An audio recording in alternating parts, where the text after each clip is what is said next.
and welcome to Warframe Unabridged. I'm your host Finn, and today we're going to continue our journey through the power kit of Mag as we take a look at a defensive loadout that I have dubbed the Spartan. But before we begin, let's breeze over some info on shields and why they are an acceptable defense in some scenarios. Now you see, in this game, shields have very little going for them. So little, in fact, that I've done 2 segments on why they suck. But are there really any scenarios where they are acceptable? Why don't we take a look at some of the more heavy shield frames in-game to see how useful they actually are. Now Frost is the most obvious, as his Prime has the absolute highest shields in game, beginning at 175 and scales as high as 1995, with the advent of the latest shield mod, Augur Accord. But how much utility is there in Frost using shields when he has Snow Globe that scales off of reasonable armor, or worse, when he can summon what is effectively an area of effect Iron Skin with his augment? Are shields useful here? Not at all. Hydrate Prime ties Frost with his buff to shields. And in all fairness, Hydrate is a pretty damn good shield frame, all things considered. He doesn't have any powers that make shields irrelevant the way that Frost does, and he has a power that basically ensures he can regenerate shields safely. Necros Prime is tied for the normal highest shields, the highest level of shields that isn't the result of a Prime buff. But shields do little for him, blocking much of the damage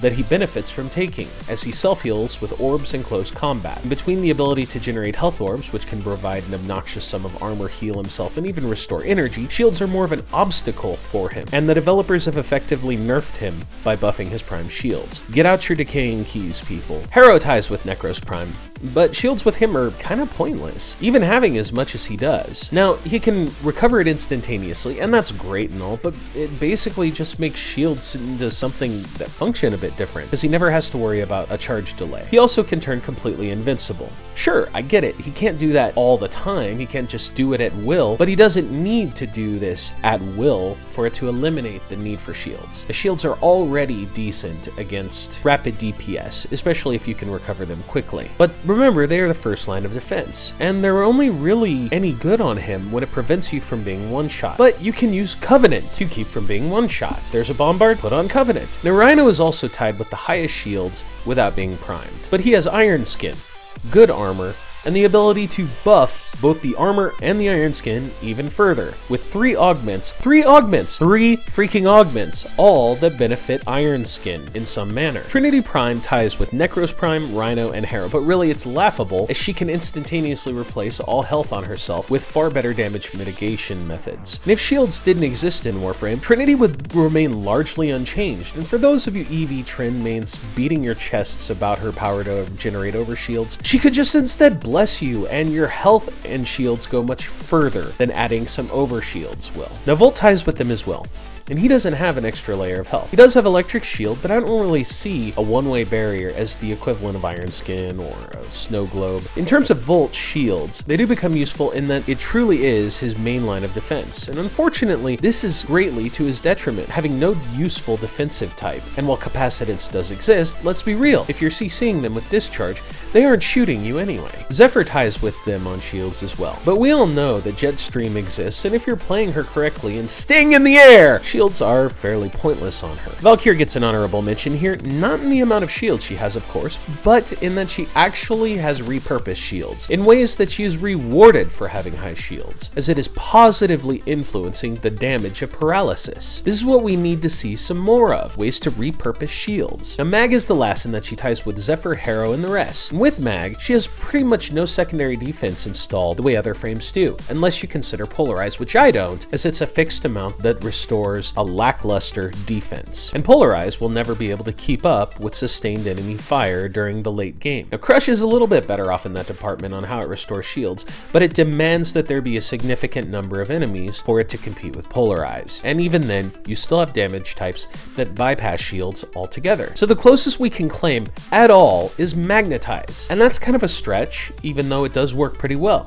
because it is a bottomless barrier, and it is a bit murky because the power can kill her if she stands close enough to the center of the orb, and due to the absorbed enemy projectiles just kind of flying around there until it's done. Nope, Mag is stuck with her shields as her mainline defense. It fucking hurts, but let's see if we can find a way to make it work at high performance. But that isn't all. Note that nearly all of these frames listed have an alternate defense that mitigates the negative impact that a frame would have if shields were their primary defense. Now that isn't to say that shields are altogether useless. They are of great use in terms of mitigating the lasting effects of enemy DPS. And if you can find a solid way to supplement this with an alternate form of defense, then shields are already an effective method, and make it not only viable, but optimal. So if you want to see where I'm going with this, well, the answer is in the Spartan loadout. Now for our build, we will use Power Drift, Prime Vigor, Redirection, Sure-Footed, Quick Thinking,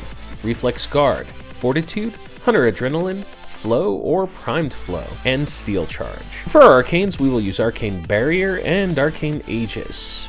For our primary, we will equip the Lens to nuke heavies or large crowds, stuff like that. For our secondary, we will equip the Pandero, primarily for its alt fire to focus fire heavy units with Magnetize. For our melee, we will use the Sylva and Aegis Prime, which honestly, this weapon is a goddamn mechanical masterpiece. More on that in a moment though. Our companion will be Worm Prime, equipped with the Precepts, Crowd Dispersion, Shield Charger, Guardian, and Medikit. Our focus school will be Zeneric, not Naramon, because this loadout focuses on using defenses in an offensive capacity. In order to do that, we need to focus on energy restoration to synergize with quick thinking. As the most astute of you have likely realized, this is another melee-focused loadout. But why, Finn? 2 melee loadouts on a frame that nobody ever uses in melee combat? Absolutely. You see, Mag's defenses betray her, but the only way to explore her in a way that get around these lackluster defenses, to see if it's even possible to, is to push them to their greatest fucking limits and abuse the hell out of their supplementary mechanics. So the best way to strain her defensive limits, that's close range combat, melee combat specifically. It is the absolute best because it's the most high risk scenario for any frame, and it is that way for several reasons. Enemy shotguns are well within their effective range. Enemy units have their own knockdown ground pounds. Enemy auras will affect you because you're within range. And of course, hit scan weapons are also more effective because they don't have as much spread by the time they hit you. Now we want Mag, squishy as that little girl is, to endure the worst of it so that we can find a way to pull a Goku and overcome these goddamn limits. If we wanted to do a supremely defensive Mag loadout, always go with the Sylva and Aegis Prime, which has a 90% damage mitigation while blocking, the absolute highest in game. With the Sylva and Aegis Prime, we will be relying on the blocking feature to protect us to a greater degree, as well as drawing enemy fire from allies with Guardian Derision. With all of the incoming fire, you can make great use of Aegis and Barrier, which, as you can see, has no problem keeping up with the DPS of 5 level 150 corrupted heavy gunners. God damn!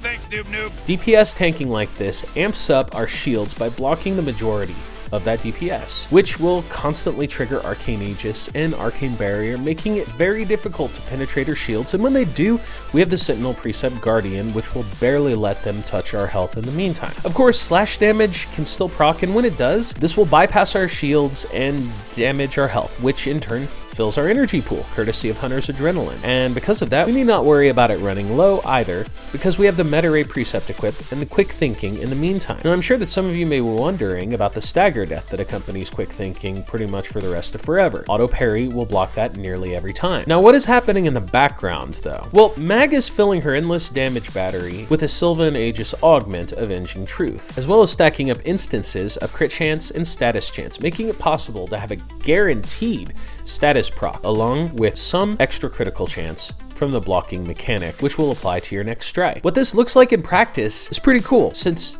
neither stance for sword and board does a charge attack on the first strike. We instead begin with just a standard attack, and with the blocking mechanic granting us that 100% status, we knock down the enemies with our guaranteed blast procs. People are exploding all the time with this build. It's freaking satisfying, man. And then, while they are down, we either do the charge attack to enemies in range, or we might do a ground finisher instead. But either way, when we do the charge attack, it will unleash the Avenging Truth's bottomless reservoir of damage on the recovering enemies. Now, figuring out the charge attacks on 11th Storm and Final Harbinger is a bit of a task, but don't worry if you mess it up, because remember, these enemies are recovering, which means that your button combo will more than likely just pull it into a ground finisher instead, and Sylva and Aegis Prime has a guaranteed proc on ground finishers, which means you're going to continue to blow away enemies with your blast stat. Now the icing on the cake is the secondary features of Avenging Truth, which will regularly unleash gas damage area of effects, accompanied by a force gas proc. and since each enemy struck emits their own toxic AoE, it is possible to have several overlapping instances of toxic hit each enemy. Now, this is excellent raw damage against the infested rabble and excellent status damage against humanoid corpus.